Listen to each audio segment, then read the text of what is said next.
Hello అండి, నమస్తే. నా పేరు స్వర్ణ. Welcome back to my channel Sandy Sunny vlogs. ఈరోజు మనందరికీ ఎంతో ఇష్టమైన ఉల్లిపాయ గట్టి పకోడీని బేకరీ స్టైల్లో ఎలా తయారు చేసుకోవాలో చిన్న చిన్న టిప్స్తో షేర్ చేశాను. వీడియోని చివరి వరకు స్కిప్ చేయకుండా చూడండి. దీనికోసం ముందుగా ఒక మిక్సింగ్ బౌల్లోకి ఉల్లిపాయలను తీసుకోవాలి. ఈ ఉల్లిపాయలను సన్నగా పొడుగ్గా కట్ చేసుకోవాలి. మరీ పల్చగా కట్ చేసుకోకూడదు. కొంచెం మందంగా కట్ చేసుకోవాలి. మరీ పల్చగా కట్ చేసుకుంటే మాడిపోయే ఛాన్స్ ఉంది. కాబట్టి మరీ పల్చగా లేకుండా మరీ మందంగా లేకుండా కట్ చేసుకోవాలి. ఈ ఉల్లిపాయలను ఒకసారి బాగా కలుపుకొని తర్వాత కొద్దిగా ఉప్పు వేసుకొని బాగా పిసికి ఇలా కలుపుకోవాలి. ఇలా కలుపుకోవడం వల్ల ఇందులో నుంచి వాటర్ బయటికి వస్తుంది. ఆ వాటర్తోనే మనము పిండిని కలుపుకోవాలి. ఇలా కలుపుకొని ఒక 10 నిమిషాలు పక్కన ఉంచాలి. 10 నిమిషాల తర్వాత చూడండి, ఉల్లిపాయల్లో నుంచి ఇలా వాటర్ బయటకు వచ్చి ఉంటుంది.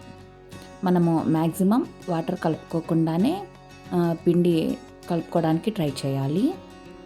తర్వాత ఇందులోకి 1 టేబుల్ స్పూన్ కారం, 1 టేబుల్ స్పూన్ ధనియా పౌడరు, కొద్దిగా జీలకర్ర పొడి వేసి ఈ స్పైసెస్ అన్నీ ఉల్లిపాయలకు బాగా పట్టేలా మరొకసారి బాగా కలుపుకోవాలి. తర్వాత ఈ గట్టి పకోడీకి శనగపిండి ఎంత తీసుకుంటామో బియ్యపిండి కూడా అంతే క్వాంటిటీలో తీసుకోవాలి.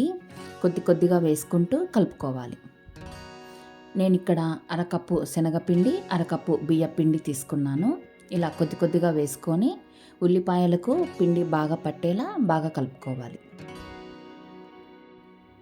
వాటర్ వేయాల్సిన అవసరం ఉండదు. ఒకవేళ మరీ గట్టిగా అనిపిస్తే జస్ట్ 1 టీ స్పూన్ వాటర్ అలా యాడ్ చేసుకొని కలుపుకోవాలి.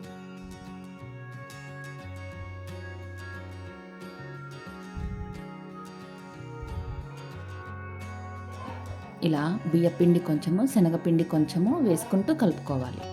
మనం తీసుకున్న ఉల్లిపాయల క్వాంటిటీని బట్టి మనకు పిండి మనం అడ్జస్ట్ చేసుకోవాలి. తర్వాత ఇందులోకి చిన్నగా కట్ చేసుకున్న పచ్చిమిర్చి ముక్కలు, అలానే కొంచెము కరివేపాకు. నేను ఇక్కడ కొద్దిగా వాటర్ యాడ్ చేశాను. ఇలా చూసుకొని వాటర్ వేసుకోవాలి. వాటర్ ఎక్కువ వేస్తే మళ్ళీ గట్టిగా రావు, మెత్తగా వస్తాయి. చివరగా ఇందులో కొద్దిగా బాగా వేడిగా ఉన్న నూనెను వేసి మరొక్కసారి పూర్తిగా కలుపుకోవాలి.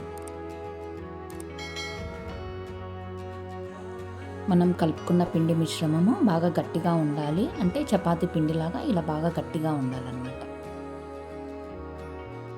ఇప్పుడు బాగా వేడిగా ఉన్న నూనెలోకి ఇంకా పకోడీలు వేసుకొని వేయించుకోవాలి. నూనె బాగా వేడిగా ఉండాలి. నూనె బాగా వేడెక్కాక మంటని మీడియం ఫ్లేమ్లో ఉంచుకొని పకోడీలు వేసుకొని మంచిగా గోల్డెన్ బ్రౌన్ కలర్ వచ్చే వరకు వేయించుకొని పక్కకి తీసుకోవాలి. చూడండి, ఈ కలర్ వస్తే చాలు.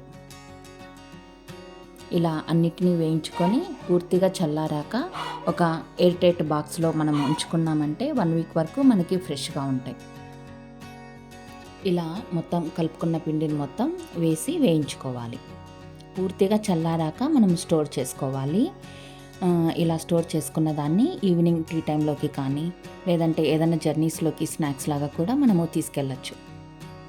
ఇంకెందుకు ఆలస్యం, మీరు కూడా తప్పకుండా ట్రై చేయండి. ఎలా వచ్చిందో కామెంట్ సెక్షన్లో నాతో షేర్ చేసుకోండి. వీడియో కనుక నచ్చినట్లయితే లైక్ చేయండి, షేర్ చేయండి, సబ్స్క్రైబ్ చేయండి. Sandy Sunny vlogs. Thanks for watching. Thanks for your time.